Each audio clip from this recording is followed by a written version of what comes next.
because we see the rhetoric and we see that. When I heard the Secretary General of NATO say that Ukraine should give part of the territory in exchange for peace, I could not believe my ears.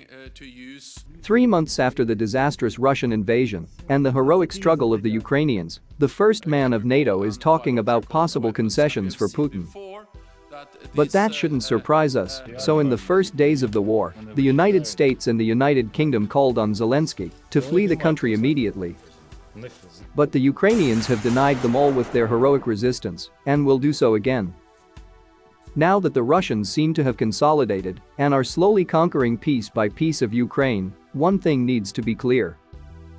Russia is losing the Ukraine war. Though Moscow is poised to capture the eastern city of Severodonetsk, it again has proven itself incapable of attaining a broader conquest over its smaller neighbor. The Russian army's so-called victory is the latest installment in its humiliating military display and comes with a crushing human cost. The Russian military is getting weaker by the day, with little prospect of overall replenishment or meaningful reinforcement. Meanwhile, Ukraine is holding on and standing on the brink of major Western augmentation of its offensive capability. Most experts predict the war will continue to grind on for months, and many analysts are saying the tide has turned in Vladimir Putin's favor. It hasn't. Even as Severodonetsk falls, it's important to remember that Russia has already suffered 3 major embarrassing losses.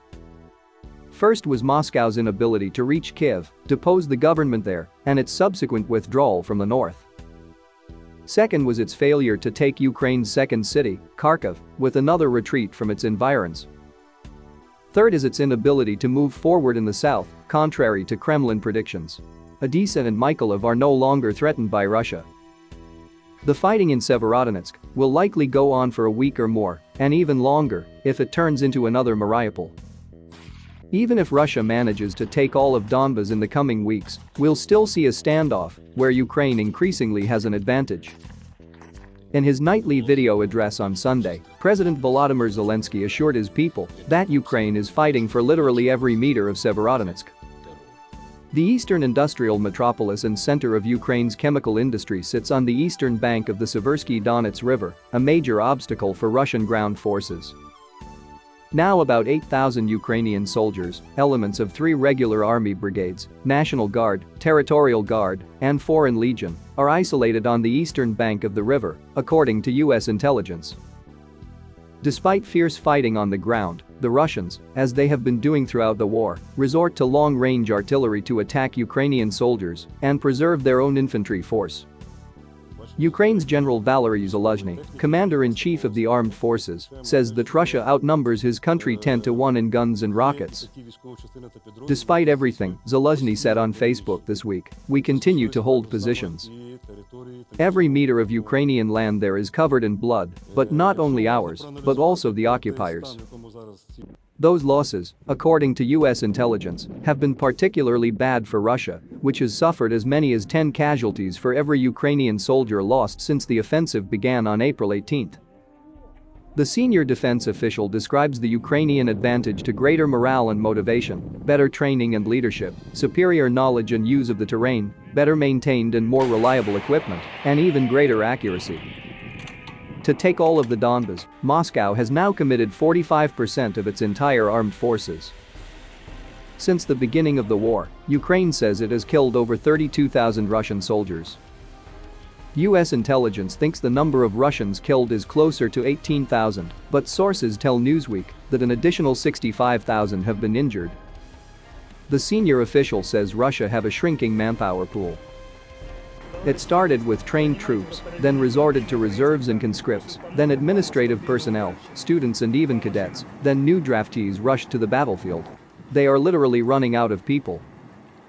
In order to move forward, the British military intelligence said on Monday Russia is either going to have to complete ambitious flanking actions or conduct assault river crossings, neither of which it has managed to do in the last 3 months. Outside of Donbas, Ukrainian counter-offensives have largely halted any Russian advances. The fourth setback is now likely to happen in the south and west. The main danger now is that the loss of Severodonetsk might provoke both Western officials and even Kyiv to see the Donbas as lost. And once Donbas is lost, even if Russia declares victory and a ceasefire, there is a danger of the West urging Ukraine to negotiate, to trade even more of its own territory for peace.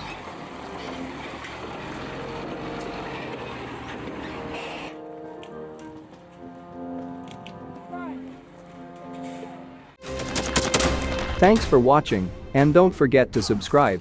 Also, if you want to support Warthog Defense, please become our member and get early access to new videos, exclusive members-only videos, and become administrator in comment section.